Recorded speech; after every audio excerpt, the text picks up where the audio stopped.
परमेश्वर धरती पे आएंगे, न्याय करेंगे तो वो भी सिर झुकाएगा। और जो जीवता है, अभी भी मान रहा है, जो आने वाले जनरेशन है वो भी जानेंगे, क्योंकि इनके राज्य का अंत नहीं होगा। बहुत से गुरु महात्मा आए, उनके राज्य का अंत हुआ, जब तक वो रहे लोगों को सलाह दी, सब कुछ बताया, लेकिन उसके बाद उनका राज्य का अंत होने लग गया। लेकिन एक जीसस इकलौते हैं कि इनके राज्य का अंत कभी नहीं हुआ, ये बढ़ता गया और बढ़ता जाएगा, क्योंकि पहले से लिखा गया है कि मेरे राज्य का कभी अंत नहीं होगा। हर घुटना टिकेगा, हर इंसान कबूल करेगा और फैलेगा मेरा राज्य। तुम मेरे लोगों को जितना मारोगे, जितना सताओगे ना, ये उतने ही मल्टीप्लाई हो जाएंगे। आज लोगों को लगता है कि एक पास्टर को दबा देंगे ना तो परमेश्वर का सुसमाचार रुक जाएगा। वो रुकेगा नहीं, वो रुकेगा नहीं, और मल्टीप्लाई होगा और फैलेगा। उनको लगता है कि ऐसा करने से वो रोक लेंगे, ये रुकेगा नहीं। ये हो वो हो, ये लोगों को क्या सिखा रहे हो तुम रिजेक्टेड औरत के पास जाते हो, तुम वेश्या के पास जाते हो, उसको परमेश्वर की बातें सिखाते हो, उसको तो समाज ने दुत्कार दिया, तुम ऐसी ऐसी औरतों के पास क्यों बैठते हो, उसको क्यों परमेश्वर का ज्ञान देते हो? वो अपवित्र लड़कियां हैं, अपवित्र औरतें हैं उसके पास, तुम क्यों बैठते हो? तुम पवित्र हो। अछूत जाति की औरत थी, वहां पे उनके हाथ से जीसस ने पानी पिया, तो उनके लोग उनको कहते थे कि क्यों तुम अछूत औरत से पानी पीते हो? जीसस ये सब जात धर्म को मिटाने आए थे। और लोगों को लगा कि अगर इसको हम सूली पे टांग देंगे तो इसकी इतिहास खत्म हो जाएगी, इसकी कहानी खत्म हो जाएगी, अब इसको टांग दिया जाए, क्योंकि इसके फॉलोवर बढ़ रहे हैं, तो क्यों ना हम इसी को खत्म कर दें, ताकि ठंडे पड़ जाए लोग, बैकस्लाइड हो जाए, वो डर जाएं कि अगर उसके गुरु को इतना सजा दिया गया तो उसके चेले का क्या हाल होगा। लेकिन एंड क्या हुआ?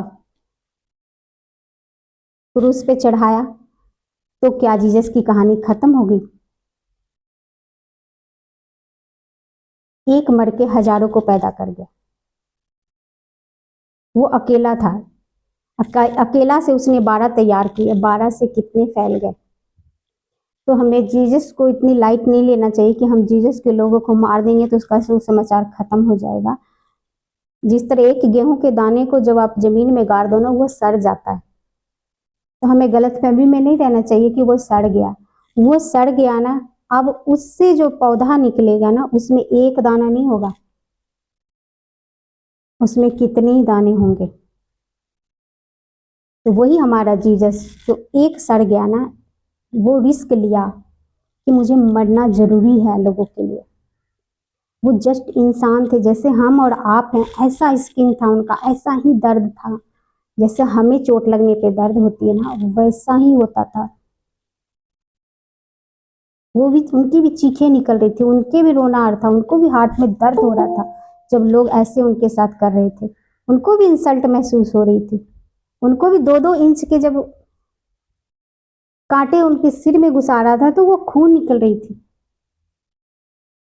लेकिन उन्होंने सहा, क्योंकि उनको उस समय उनकी आंखों में हम और आप दिखाई दे रहे थे कि अगर मैं इस रिस्क को नहीं लूंगा तो मेरे बच्चे आजाद नहीं हो पाएंगे। जब माँ एक गर्भवती होती है और बच्चे को जन्म दे रही होती है तो उसको बहुत असहनीय दर्द होता है, लेकिन उसको पता है कि जब तक मैं इस दर्द को नहीं सहूंगी ना, तब तक एक नए जीव को इस दुनिया में नहीं ला पाऊंगी। तो उस प्रोसीजर को वो बर्दाश्त करती है, वो जानती है, वो सह लेती है उस समय को, उस दर्द को, क्योंकि उसको पता है कि इसके बाद जो आनंद होगा ना, ये दर्द भूल जाएगा। उसी तरह जब जीसस ने उस क्रूस को ले रहे थे तो उनको भी दर्द हो रहा था,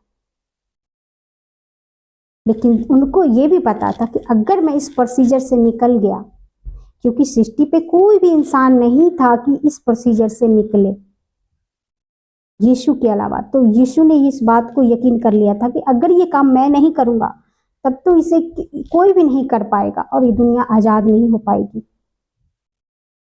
तो मनुष्य बन के परमेश्वर को खुद ये प्रोसीजर निभाना था। और परमेश्वर को जितना दर्द हो रहा था ना, परमेश्वर हर एक मनुष्य का दर्द फील करते हैं, वो जानते कि मनुष्य के अंदर कितना दर्द होता है। तो हमें कभी ये नहीं सोचना चाहिए कि प्रभु हम इतने दर्द में हम आपके पास आए, 2 हफ्ता हो गया मीटिंग देख रहे हैं, आपको नहीं पता मेरे यहाँ पे दर्द है, मेरी ये प्रॉब्लम, मेरी वो प्रॉब्लम है। परमेश्वर को सब पता है, क्योंकि उस प्रोसीजर से वो निकला है और उसने उस कुर्बानी को कबूल किया और लिया, ताकि हम लोग हंस सके, ताकि हम लोग उस पर यकीन करें बस और हम छुटकारा पा जाए। परमेश्वर ने उस प्रोसीजर के लिए अपने आप को कुर्बान किया। जिस तरह बच्चे के जन्म के बाद माँ मुस्काती है, उसी तरह जीसस जब वो क्रूस पे मर गए, उसके बाद जब जीवित हुए तो वो मुस्काए कि मैंने वो प्रोसीजर को कर लिया। अब मेरे बच्चे शैतान के कंट्रोल में नहीं रहेंगे, अब वो आज़ाद हो जाएंगे, वो विश्वास करेंगे मेरे पे, वो आज़ाद हो जाएंगे।